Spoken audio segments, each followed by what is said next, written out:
Pointers for Upavistha Konasana, Part 2. Done correctly, this rotation helps massage the abdomen and loosen the back. Jane wants to keep everything from her Dandasana as she goes into Upavistha Konasana. If she needs a lift to keep her spine upright in Dandasana, she will also want it here. Jane is sitting on a block. This makes it difficult for her to reach the floor with her hands. Putting a block in front of her and another behind will let Jane use her hands to help her stay upright as she turns her torso toward her foot. Jane wants both of her legs and feet to continue pointing toward the ceiling as she turns. She wants her hips to remain balanced. The hard surface of the block will help Jane feel if one hip lifts.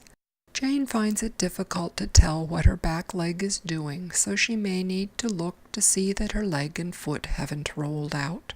Sometimes Jane gets confused and starts by turning her head. Instead, she wants to start turning from the space below her navel so her entire torso moves.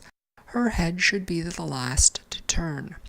Keeping her hands close to her torso will help Jane stay upright. She would like to rotate without using her hands to push or pull, but sometimes she needs a little help. Her shoulders may roll forward as she pushes and pulls on her hands. Instead, she wants to keep her shoulders rolled down and back. As she turns, Jane wants to lift her torso away from her hips as her hips and legs sink toward the floor. Then she wants to lift her chest and head.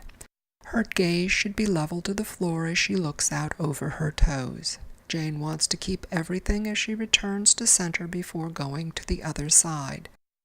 To exit, Jane uses her hands to bring her legs back to Dandasana.